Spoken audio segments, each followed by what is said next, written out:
प्रणाम आप सभी को। मेरा नाम सुशील है। सुभद्रा जी की कहानियां सास बहू के आपसी संबंध और उनके बीच के अंतराल, पति पत्नी के बीच के रिश्ते, प्रणय, वैमनस्य, ईर्ष्या, हुकूमत का तेहा जैसे पारिवारिक जीवन के विरोधाभास और उनसे उपजे विवाहेतर रुझान जैसी जकड़बंदी को बखूबी उभारने में सफल होती हैं। आज हम उनकी कहानी उन्मादिनी के पास चलते हैं। लोग मुझे उन्मादिनी कहते हैं।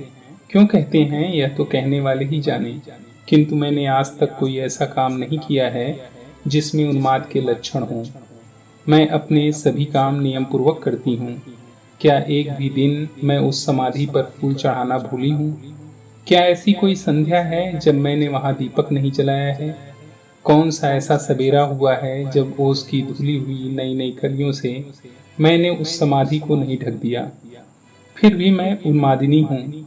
यदि अपने किसी आत्मीय के सच्चे और निस्वार्थ प्रेम को समझने और उसका मूल्य करने को ही उन्माद कहते हैं, तो ईश्वर ऐसा उन्माद सभी को दे। क्या कहा? वह मेरा कौन था? वह तो मैं भी नहीं कह सकती, पर कोई था अवश्य, और ऐसा था, मेरे इतने निकट था कि आज वह समाधि में सोया है और मैं बावली की तरह उसके आसपास फेरा देती हूँ। उसकी और मेरी कहानी भिन्न भिन्न तो नहीं है, जो कुछ है यही है। सुनो। बचपन से ही मुझे कहानी सुनने का शौक था। मैं बहुत सी कहानियां सुना करती और मुझे उनका वह भाग बहुत ही प्रिय लगता जहाँ किसी युवक की वीरता का वर्णन होता। मैंने वीरता की परिभाषा अपनी अलग ही बना ली थी। यदि कोई युवक किसी शेर को भी मार डाले तो मुझे वह वीर न मालूम होता। मेरा हृदय सुनकर उछलने न लगता। किंतु यदि किसी युवती को बचाने के लिए वह किसी कुत्ते की टांग ही क्यों न तोड़ दे, मुझे बड़ा बहादुर मालूम होता। मेरा हृदय प्रसन्नता से उछलने लगता। पहले उदाहरण में स्वार्थ था, क्रूरता थी और थी निरस्ता। उसके विपरीत दूसरे उदाहरण में एक तरफ थी भयत्रस्त हरिणी की तरह दो आंखें और हृदय से उठने वाली अमोघ प्रार्थना, और दूसरी ओर थी रक्षा करने की स्फूर्ति, वीर प्रमाणित होने की पवित्र आकांक्षा और विजय की लालसा। इन सब के ऊपर का मधुर आवरण था जो इस चित्र को और भी सुंदर बना रहा था। कहानी प्रेम ने मेरे हृदय को एक काल्पनिक कहानी की नायिका बनने की आतुरता में उड़ना सिखला दिया था। जवानी आई और आई उसी के साथ मेरी कहानी की आशा भी। यूं तो शीशे में अपना मुंह रोज ही देखा जाता है, परंतु आंखें कभी कभी केवल अपने को ही देखती रह जाती हैं। गहरे अंधेरे में बंद हृदय भी कदाचित अपना स्वरूप दर्पण में देखने के लिए मचलने लगता है, आंखों से लड़ जाता है और उसकी सौंदर्य समाधि को तोड़ देता है।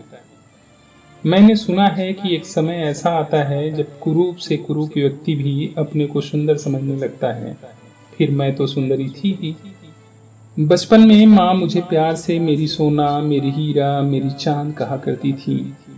बड़ी होने पर एक दिन कलूटे कुंदन ने मुझसे लड़ाई में कह दिया कि हम तुम्हारी सरीखा गोरा गोरा मुंह कहाँ से लावें। बेचारा कुंदन क्या जाने कि उसने इन शब्दों से कौन सा जादू फूंक दिया कि फिर मैं उससे लड़ न सकी। इस बात के उत्तर में उसे पत्थर फेंक कर मार न सकी। हाँ, मैंने अंदर जाकर दर्पण के सामने खड़ी होकर कुंदन के मुंह से अपने मुंह की तुलना अवश्य की। सचमुच मेरा मुंह बहुत गोरा था, परंतु कुंदन भी तो काला न था, सांवला था, और मुझे सांवले पुरुष ही अच्छे लगते थे। बचपन में अनेक बार राधा कृष्ण की कहानी सुनते सुनते मैं भी अपने को राधा रानी समझने लगी थी, और कृष्ण कृष्ण बहुत तलाश करने पर भी सिवा कुंदन के और कोई न मिलता। कुंदन बांसुरी भी बजाता था और सांवला भी था। फिर भला मेरा कृष्ण शिवा कुंदन के और हो ही कौन सकता था। युवती होने पर मेरे विवाह की चर्चा स्वाभाविक थी। मैंने सुन रखा था कि विवाह का कुछ चक्कर लगाकर होता है और एक अपरिचित व्यक्ति उन्हीं कुछ चक्करों के बाद लड़की को अपने साथ लिवा ले जाता है। किंतु मुझे तो विवाह के चक्करों से वे चक्कर अधिक रुचते थे जो कभी कभी मैं कुंदन के लिए और प्रायः कुंदन मेरे लिए लगाया करता था। मैं चाहती तो यही थी कि मुझे अब और किसी के साथ चक्कर न लगाने पड़े। मैं तथा कुंदन दोनों ने मिलकर जितने चक्कर लगाए हैं हमारी जीवन यात्रा के लिए उतने ही पर्याप्त हैं, किंतु पिताजी तो चिट्ठी पत्री से कुछ और ही तय कर रहे थे। सुना कि कोई इंग्लैंड से लौटे हुए इंजीनियर हैं, उनके साथ पिताजी मुझे जीवन भर के लिए बांध देना चाहते हैं। सोचा मुझे कौन सी इमारत खड़ी करवानी है या कौन सा पुल तैयार करवाना है जो पिताजी ने इंजीनियर तलाश किया। मेरे जीवन के थोड़े से दिन तो कुंदन के ही साथ हंसते खेलते बीत जाते, किंतु वहां मेरी कौन सुनता था। परिणाम यह हुआ कि यहाँ इतने चक्कर लगाकर भी मेरे ऊपर कुंदन का कुछ अधिकार न हो पाया, और इंजीनियर साहब ने, जिनसे न मेरी कभी की जान थी न पहचान, मेरे साथ केवल 7 चक्कर लगाए और मैं उनकी हो गई। इधर मेरा विवाह हो रहा था, उधर कुंदन बीए की परीक्षा दे रहा था। सुना कि कुंदन परीक्षा भवन में बेहोश हो गया। बेचारा एक ही साथ 2-2 परीक्षाओं में बैठा भी तो था। विवाह की भीड़ भाड़ में न जाने कितने मित्र और रिश्तेदारों की जमघट में मेरी उत्सुक आंखें सदा कुंदन को खोजती रहती, किंतु इन 3-4 दिनों में वह मुझे एक दिन भी न दिखा। विदा के दिन तो मेरे धैर्य का बांध टूट गया। कुंदन की बहन से मैंने पूछा, मालूम हुआ कि वह कई दिनों से बीमार है। अब क्या करती, हृदय में एक पीड़ा छिपाए हुए मैं विदा हुई। स्टेशन पर पहुंची, व्याकुलता असंभव को भी संभव बनाने की उधेड़-बुन में रहती है। मैं जानती थी कि बीमार कुंदन स्टेशन नहीं आ सकता, फिर भी आंखें चारों तरफ किसी को खोज रही थी। इधर ट्रेन ने चलने की सीटी दी, उधर गेट की तरफ से कोई तेजी से आता हुआ दिखा। आंखों ने कहा कुंदन है, हृदय ने समर्थन दिया, किंतु मस्तिष्क ने विरोध किया। वह बीमार है, भला स्टेशन पर कैसे आएगा। पर वह मेरा कुंदन ही था। उसकी आंखों में निराशाजनक उन्माद, चेहरे पर विषाद की गहरी छाया और ओठों पर वही स्वाभाविक मुस्कुराहट थी। सिर के बिखरे हुए रूखे बालों ने पूरा माथा ढक रखा था। मैं चिल्ला उठी, कुंदन। इतनी देर बाद पास ही बैठी हुई नाइन ने मेरा मुंह बंद कर दिया। बोली, चिल्लाओ न बेटी, बाराती सुनेंगे तो क्या कहेंगे। अब मुझे होश आया कि मैं कहीं जा रही हूँ, अपने कुंदन से बहुत दूर, बहुत दूर। कटे वृक्ष की तरह मैं बेंच पर गिर पड़ी। हृदय जैसे डूबने लगा। ट्रेन चल पड़ी। जब मनुष्य के प्रति मनुष्य की ही सहानुभूति कम देखने में आती है, तब भला इस जड़ पदार्थ रेलगाड़ी को मुझसे क्या सहानुभूति हो सकती थी। उसने मुझे कुंदन से 2 बातें भी न करने दी और छुक छुक कर हवा के साथ उड़ चली। मैं ससुराल आई। बड़ी भारी कोठी थी, बहुत सी दास दासियां थीं। यहाँ का रंग ही दूसरा था। पतिदेव को अंग्रेजियत अधिक पसंद थी। उनका रहन सहन, चाल ढाल, बात व्यवहार सभी साहबाना था। वे हिंदी बहुत कम बोला करते और अंग्रेजी मैं जरा कम समझती थी, इसलिए उनकी बहुत सी बातों में प्रायः चुप रह जाया करती। उनके स्वभाव में कुछ रूखापन और कठोरता अधिक मात्रा में थी। नौकरों के साथ उनका जो बर्ताव होता, उसे देखकर मैं भय से सिहर उठती थी। वे मुझे प्रायः रोज शाम को और कभी सवेरे भी अपने साथ मोटर पर बैठाकर मीलों तक घुमा लाते। अपने साथ सिनेमा और थिएटर भी ले जाया करते, किंतु अपने इस साहब बहादुर के पार्श्व में बैठकर भी मैं कुंदन को न भूल सकती। सिनेमा की तस्वीरों में रेशमी कुर्ता और धोती पहने हुए मुझे कुंदन की ही तस्वीर दिखाई पड़ती। पति का प्रेम मैं पा सकी थी या नहीं, यह मैं नहीं जानती, पर मैं उनसे डरती बहुत थी। भय का भूत रात दिन मेरे सिर पर सवार रहता था। उनकी साधारण सी भावभंगिमा भी मुझे खपा देने के लिए पर्याप्त थी। वे मुझसे कभी नाराज न हुए थे, फिर भी उनके समीप मैं सदा यही अनुभव करती कि मैं बंदी हूँ और यहाँ जबरदस्ती पकड़कर लाई गई हूँ। इस ऐश्वर्य की चकाचौंध और विभूतियों के साम्राज्य में भी मैं अपने बाल सखा कुंदन को न भूल सकी। मायके की स्वच्छंद वायु में कुंदन के साथ खेलना, लड़ना, झगड़ना और उसकी बांसुरी की ध्वनि मुझे भुलाए से भी न भूलती थी। क्षण भर का भी एकांत पाते ही बचपन की सुनहली स्मृतियां साकार होकर मेरी आंखों के सामने फिरने लगती है। जी चाहता कि इस लोक लज्जा की जंजीर को तोड़कर मैं मायके चली जाऊं, किंतु इसी बीच छोटे भाई के पत्र से मुझे मालूम हुआ कि कुंदन घर छोड़कर न जाने कहाँ चला गया है। उसका कहीं पता नहीं है। इसलिए मेरी कुछ कुछ यह धारणा हो गई कि अब इस जीवन के कैद खाने से निकलकर भी कदाचित मैं कुंदन को देख न सकूंगी। मैके जाने की भी अब मुझे उत्सुकता न थी। अब तो किसी प्रकार अपने दिन काटने थे। न तो जीवन से ही कुछ आकर्षण था और न किसी के प्रति किसी तरह का अनुराग ही शेष रह गया था। पर काठ की पुतली की तरह सास और पति की आज्ञाओं का पालन करती हुई नियम से खाती पीती थी, स्नान और श्रृंगार करती थी और भी जो कुछ उनकी आज्ञा होती उसका पालन करती। इसी समय एक ऐसी घटना हुई जिससे मेरी सोई हुई स्मृतियां फिर से जाग उठी। मेरा उन्माद और बढ़ गया। एक दिन दोपहर के बाद मैं अपने छज्जे पर खड़ी हुई अन्य मनस्क भाव से बाहर सड़क से आने जाने वालों को देख रही थी। सहसा सामने से कपड़ा बेचता हुआ, कुछ कपड़े स्वयं कंधे पर धरे हुए, कुछ नौकर के सिर पर रखवाए हुए मुझे कुंदन दिखाई पड़ा। विश्वास न हुआ, परंतु आंखें खुली थी।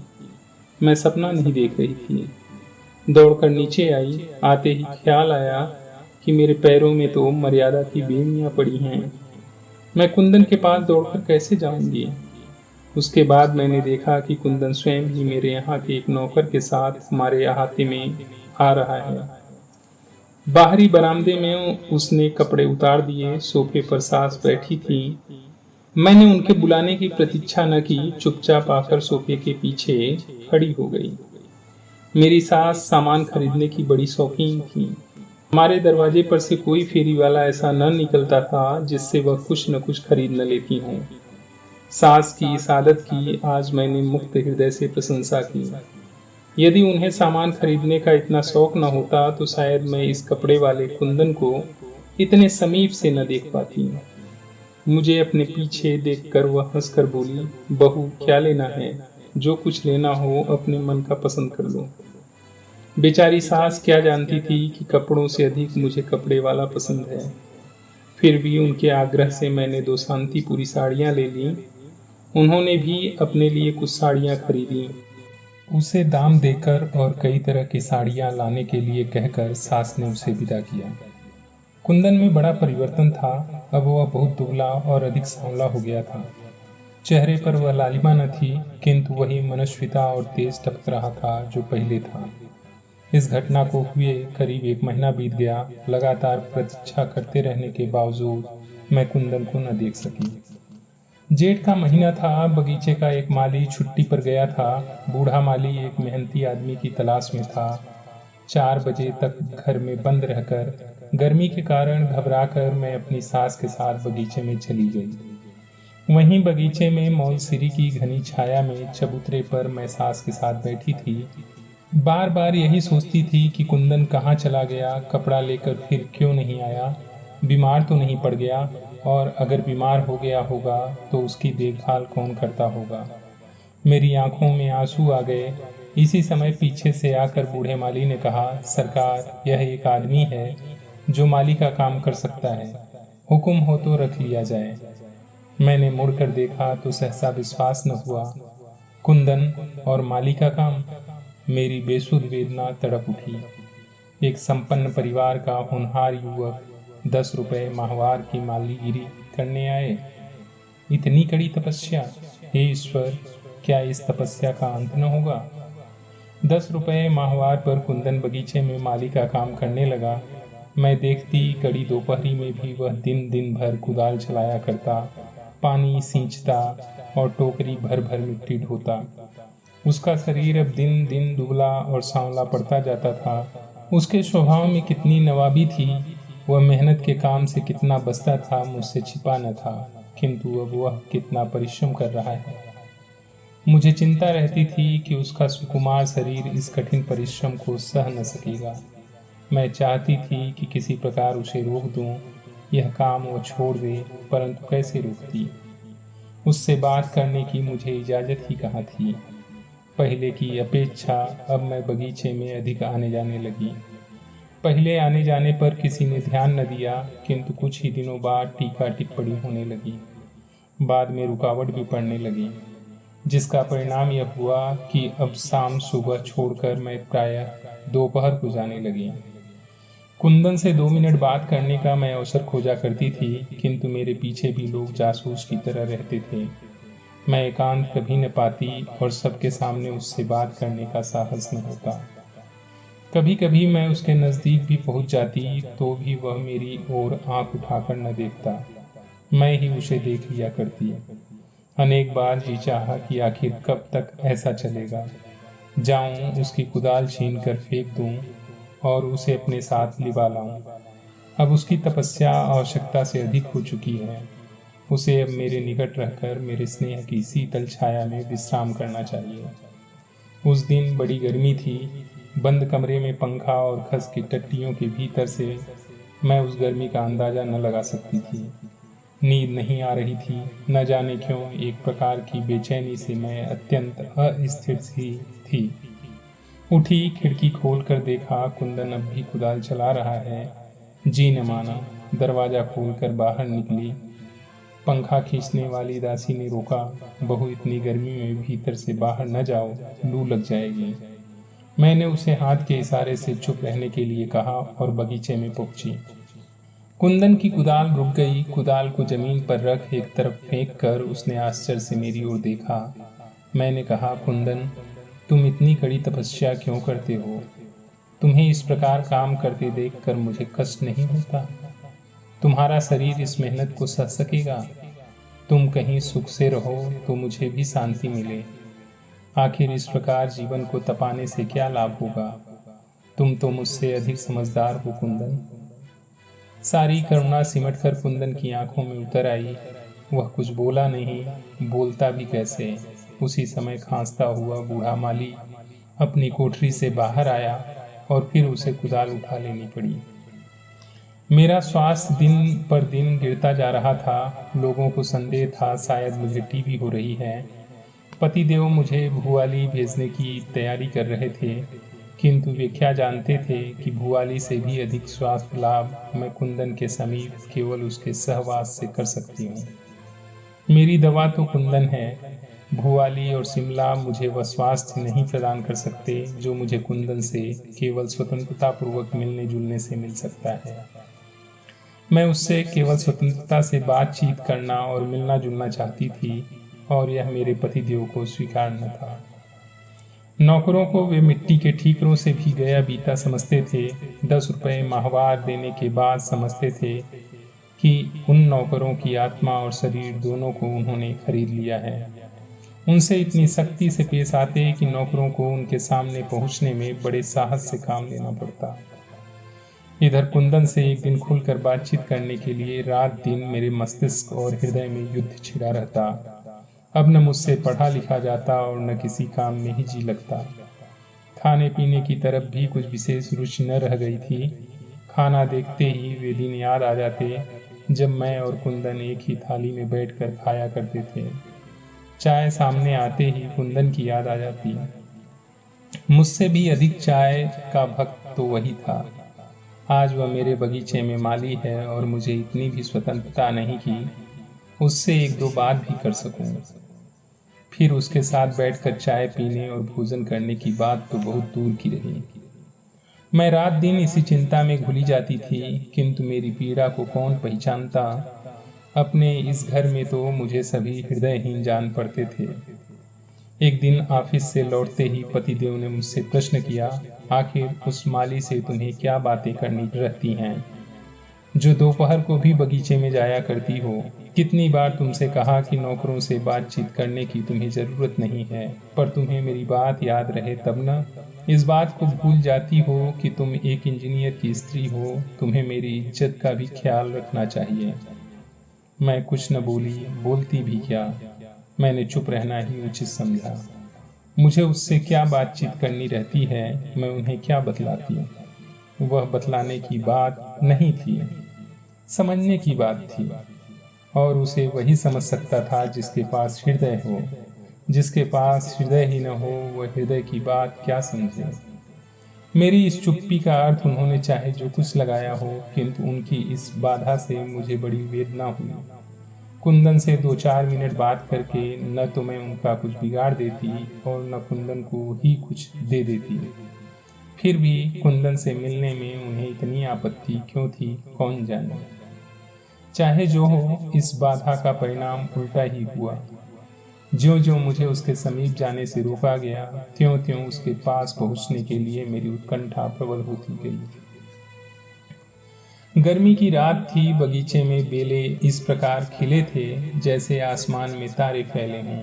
मैं उन्हीं बेलों के पास संगमरमर की बेंच पर बैठी थी। कई दिन हो गए थे कुंदन बगीचे में काम करता हुआ न दिखा था। वह कहाँ गया, काम करने क्यों नहीं आता?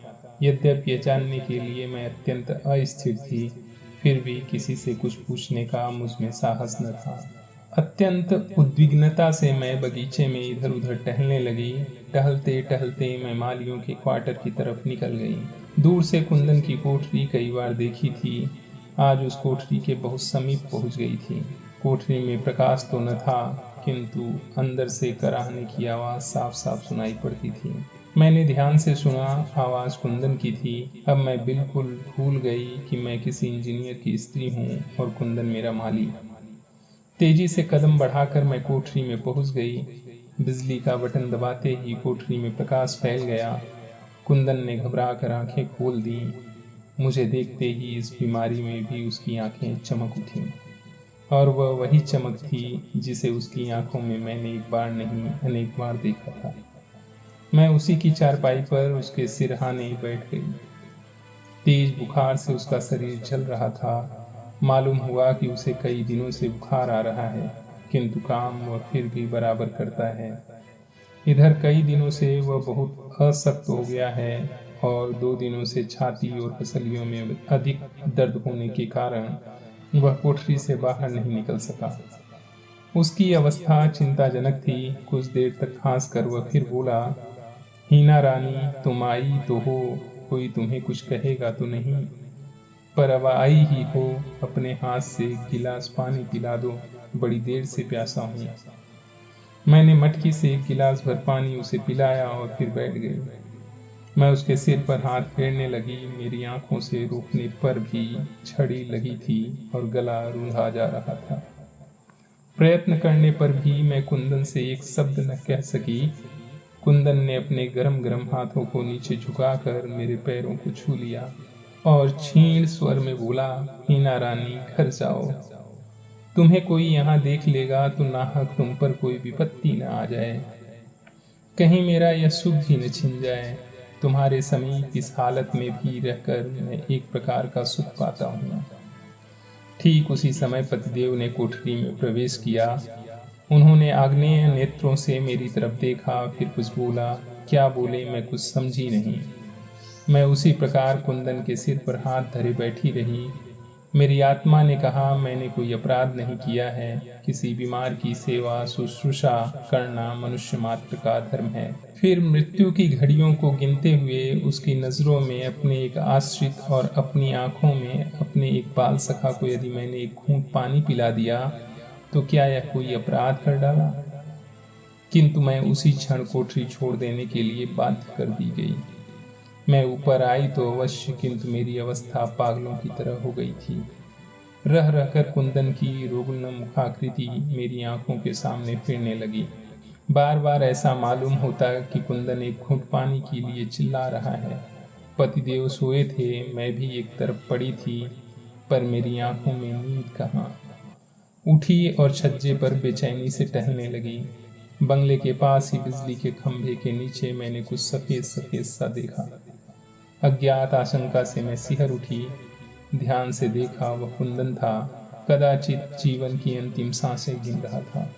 उस समय न तो कुल की मान प्रतिष्ठा का ध्यान रहा, न किसी के भय का, और न यही ध्यान रहा कि इतनी रात को लोग मुझे बाहर देखकर क्या कहेंगे। चौकीदार मेरी आज्ञा का उल्लंघन कैसे करता। फाटक खुलवा कर मैं बाहर निकल गई। पास पहुंचकर देखा कुंदन ही था। आह, वही अपने माता पिता का दुलारा कुंदन, अपने मित्रों का प्यारा कुंदन, जिसका कुम्हलाया हुआ मुख देखकर कितने ही हृदय सहानुभूत से द्रवीभूत हो उठते थे, जिसके इंगित मात्र पर परिचालक वर्ग सेवा के लिए प्रस्तुत रहता था। आज वही कुंदन जीवन के अंतिम समय में अकेला और असहाय शून्य दृष्टि से आसमान की ओर देख रहा है। मुझे देखते ही जैसे उसमें कुछ शक्ति आ गई हो। वह क्षीण स्वर में बोल उठा, हीना रानी, अच्छा हुआ जो तुम आ गई, थोड़ा पानी पिला दो, मैं बहुत प्यासा हूँ। मैंने पानी के लिए चारों तरफ नजर दौड़ाई। थोड़ी दूर पर नल तो था, पर बर्तन कोई न था जिससे मैं उसे पानी पिलाती। सोचा घर तक जाऊं, पर घर जाने का समय न था। नल पर से साड़ी का छोर पानी से भिगो कर लौटी, परंतु वो पानी मांगने वाला इस संसार में था ही कहाँ। बस मेरी या उसकी कहानी यही है।